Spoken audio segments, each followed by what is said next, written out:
Hello, today's date is December 27th, 2008, and the name of this video is Chase Credit Card Ripoff Scam. That's right, Chase Credit Card Ripoff Scam.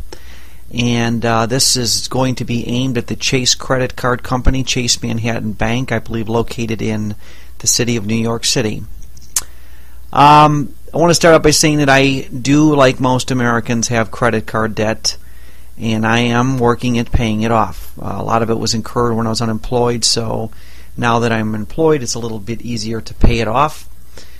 But this video is not about that situation as much as it is about the specific problem I had.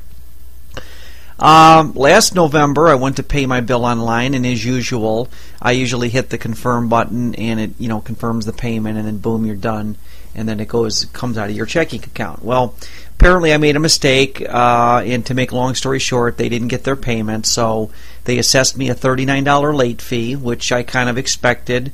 And of course, most credit card companies, if you have good standing, will negotiate that and knock it off if you're good with your paying your bills. However, this is the first time I think this has ever happened with Chase Bank, and it's going to be the last time it happens because I no longer will have their cards. They took my 8.45% annual rate that I had on my card. I had about a $3,200 balance. They jacked it up to 29.99%.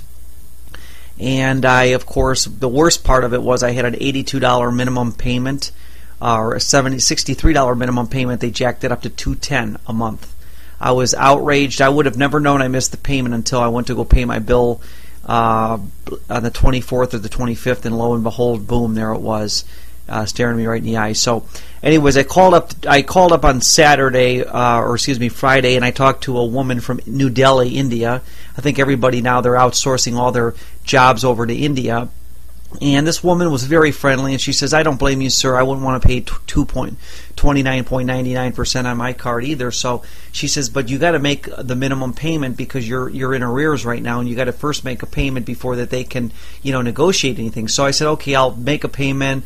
It'll come out of my account tonight, and I'm sure I can talk to them tomorrow." So lo and behold, the 27th of December 2008, which is today, I called up the credit card company.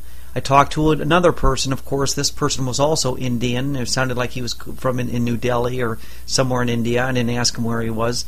But I asked him, I told him, "Look, sir, I noticed you changed some things on your site, and I'd like to get this taken care of. And at the very least, if you can't eliminate the $39 late fee, I need to get back down to 8.45%. Well, of course, he said, "No, you can't do that." I actually made a recording of the phone call because, of course, it's only fair since they can record your phone calls without your permission, or you don't have really a choice when they do it. They tell you they're going to do it. So, but I was going to play the phone call, but then I decided it's not really necessary because I can describe everything that happened in detail. But so, anyways, I talked to the guy and I said, "Look, I'm not real happy with this." I said, "You know what? I don't understand. I've been a good customer of you guys for a long period of time.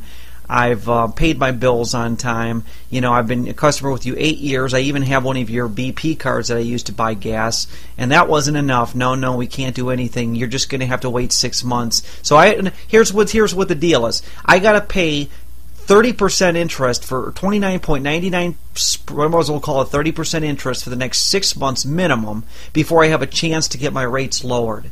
And in addition to that, they charged me the late fee, and this is just absurd to the nth degree. I got to pay them a minimum of $200 a month.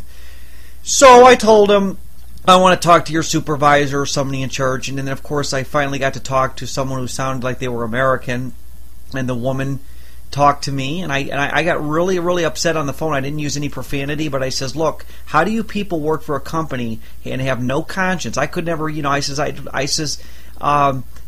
just couldn't see myself waking up in the morning or going to work in a job like this. And I was getting real upset because they were not negotiating at all. Chase Bank will not negotiate. Now, I very rarely have late fee problems, but sometimes if I miss a day and they charge it, they immediately, a Capital One will remove late fees and interest. Bank of America will do it. U.S. Bank will do it. All those different banks that I've dealt with at some point or another have all removed late fees. AT&T will remove late fees. Universal card. So I figured, okay, or Citibank. So I figured, well, then Chase is probably just like the other ones, and apparently they're not, because they don't want to remove the late fees, and so that was just part of the problem. The next part of the problem was, and this really shocked me, and this really totally shocked me. I says, well, you know, ma'am, I'm probably going to do my business somewhere else. You know what their attitude was? Well, I agree, you should do business somewhere else. Now, they didn't say it like that. The woman basically said, based on your new interest rate, I would find another person to deal with. And I was shocked.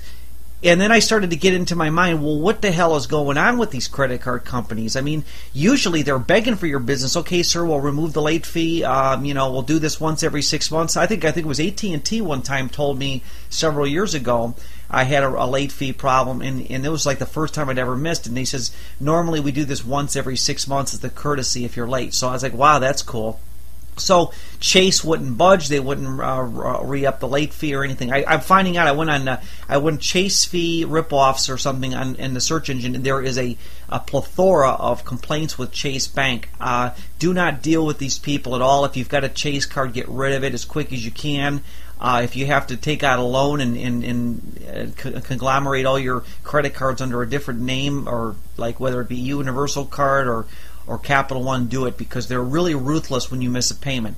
I went to so many, I could not believe all the consumer complaints that Chase Bank had. It was incredible. But anyways, getting back to what I was saying about the fact that they don't want to deal with business, it got me to thinking what's probably happening with Chase Bank is that the economy. I was listening to Gerald Celente the other day, and he's saying that they're always predicting all these credit card defaults from consumers. I have a sneaking suspicion that as a means of eliminating their liability, Chase Bank is trying to kick customers off their credit cards by assessing them ridiculous fees, which forces them to say, screw you, I'm going to go out and do business somewhere else. And then their CEOs are clapping their hands because they no longer have to deal with thousands of dollars of default. Because think about this. If anybody who's got good credit with Chase should lose their job, they're not going to be able to make their minimum payments. Now, what does that mean? Well, Chase Bank's not going to get any money in. And Chase Bank, being probably the greediest of them all, which I don't think any of them are really, I can't honestly say any credit card company is better. Well, actually, I can't say that, but I have a weird feeling that they purposely don't want my business. And I said, you guys don't care if I go somewhere else? No, they're pretty much resolute that they're satisfied that I'll take my business somewhere else. And I have never had an insurance company or a credit card company act this way, where they're happy to get rid of you, and I've never given them problems. So I have a sneaking suspicion that the economy's really going to start tanking in 2009. Now, Gerald Celente was making the comment that he says that the strip malls are going to be going bad, and the malls and commercial real estate is going to take a dive, and there's going to be all kinds of crazy stuff going on, which I have no doubt that's going to happen. I think consumer credit card debt is going to go into default too. Chase Bank knows this is going to happen, so as soon as one of their customers gets hit with the late fee, they jack up their rates from 8% or 5% or whatever their sweet bonus deal is, all the way to 29.99%. What they're in essence doing is saying, we want you the hell out of here, so we don't want to deal with you anymore. And so I looked at all the people on the net. There were these class action lawsuit. Yeah, we're going to have a class action lawsuit against Chase. And I could not believe how many people were complaining about this bank.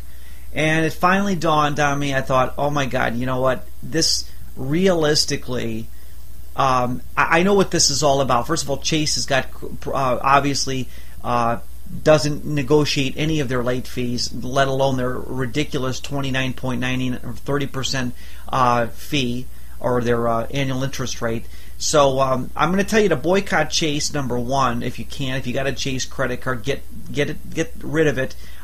They probably want it. The part of the plan is they probably want you to get rid of it anyways, because they feel if you lose your job, you're not going to be able to pay them their money back. It's a very clever scheme if that's what they're up to.